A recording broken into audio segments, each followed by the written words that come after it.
I'm Eric Sterling. I'm president of the Criminal Justice Policy Foundation. The death of Philip Seymour Hoffman has punctuated the national conversation about the epidemic of use and overdose of opioid drugs like Vicodin, OxyContin, methadone, and heroin. Hollywood celebrity overdose deaths are a cliché, but there's been a dramatic increase in overdoses among ordinary people.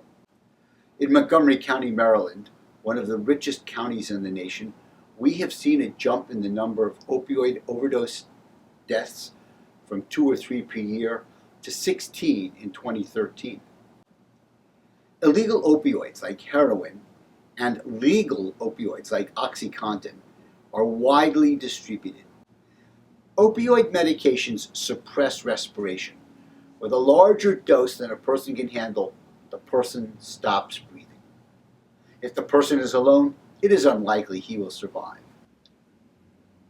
If the person is with others, minutes matter in getting the drug that is the antidote to an opiate overdose, Naloxone, also called Narcan. Lives are being saved. Most emergency medical responders carry Naloxone to stop an overdose. You can't get high on Naloxone. You go into withdrawal. It may be unpleasant to have it forced on you, but if you're overdosing, it will probably save your life. U.S. Attorney General Eric Holder recently called on law enforcement first responders to be trained and equipped with Naloxone to improve their ability to stop opioid overdoses. Many overdosing drug users are legal patients, accidentally mixing drugs or using too much by mistake, or using more than prescribed in order to get enough for pain relief. But many opioid drug users have obtained their drugs illegally. Of course, all heroin use is illegal. Because drug use is often illegal, those who are with the person who is overdosing may hesitate before calling the 911 police dispatcher. Should they take the time to dispose of drugs, paraphernalia, or other criminal evidence before they call the police dispatcher?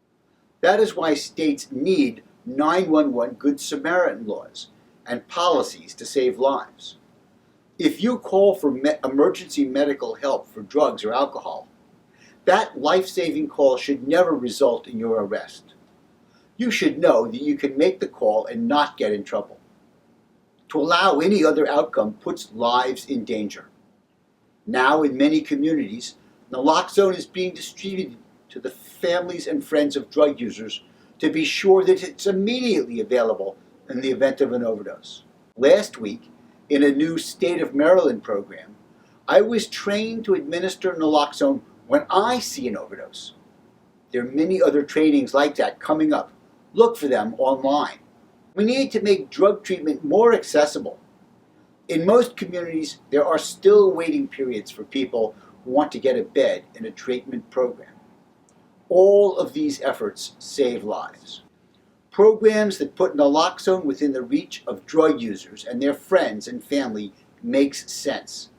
Everywhere that people are using narcotics, Naloxone should be present. Everyone who's taken courses in CPR, first aid, or life-saving never knows where or when they will need those skills. Naloxone training should be on your list of what are those skills you know, and you have a Naloxone kit in your purse, bag, or briefcase.